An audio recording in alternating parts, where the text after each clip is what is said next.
Good evening, ladies and gentlemen, and welcome to Jared Powley's Fragrance Reviews. Tonight we're going to be looking at a fragrance from the house of Givenchy, which is called Very Irresistible for Men. This came out in 2005, and this is an EDT, Eau de Toilette. Unfortunately, this fragrance has been discontinued. When this fragrance came out, it was a real banger. It was ahead of its time. It's very unique. It's groundbreaking. It's a remarkable scent. This has one of the most interesting blends that I have ever smelt, but it's sad that it has been discontinued. And this is one of my main issues with Givenchy as a company. Once in a while, they produce something that is truly awesome, ahead of its time.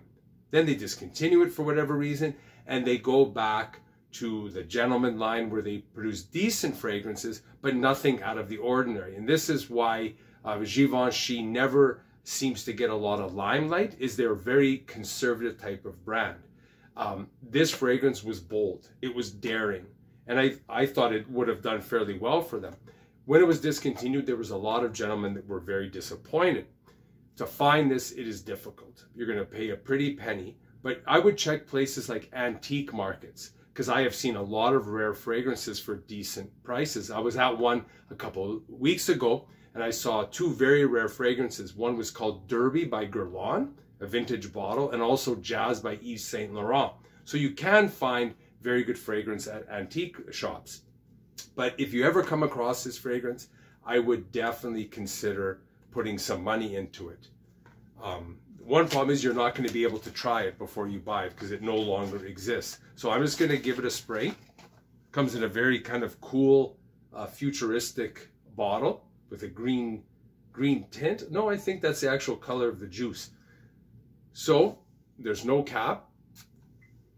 So right off the bat, you get this sharp, minty citrus that's combined with a chocolate. Very unusual scent. It dries down fairly quickly, and it becomes more nutty, coffee-like, while still retaining the chocolate mocha type of blend. Later on, as the hours pass, it becomes more woody. But it still retains the nuttiness, the coffeeness, and the chocolatey minty DNA from the original spray. I found this to be a very intriguing fragrance. I remember when I first tried it, I did not buy it, but it was one of those where you keep smelling your wrist and you're not sure why. Eventually, I fell in love with it.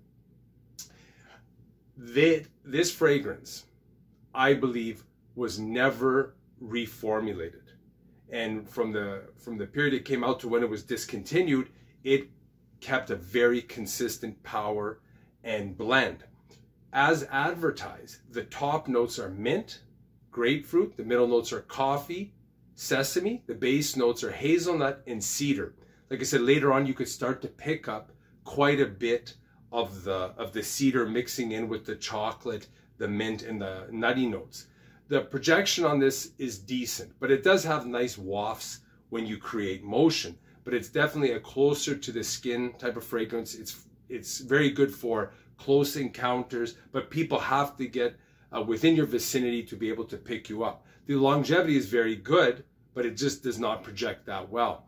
This is one you can definitely reapply without oversaturating your skin. Like with some fragrances, if you lay on a second coat, it does not smell the same because there's the residue from the previous fragrance mixing in with the new spray, and it's almost like having two different clones. That's why reapplying, if you're ever going to reapply, I wouldn't necessarily put it in the same spot, because when you compound the two, it can start to give you a little bit of a funky smell. This has very good scent trails when you create the wafts from the motion.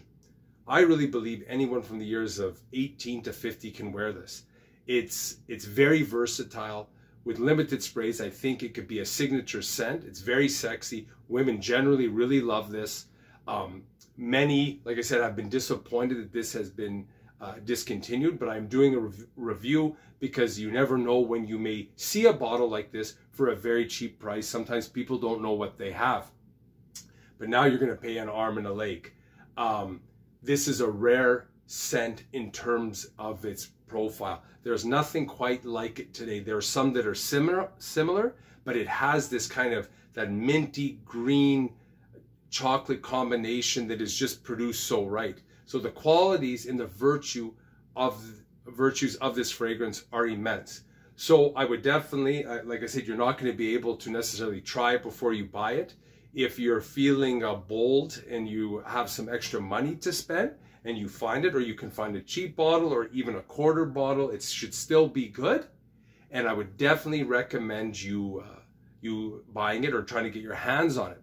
If you like this video, hit the like button, the subscribe button, the notification bell. And if you have any comments or any questions, leave them down below and I'll be sure to respond.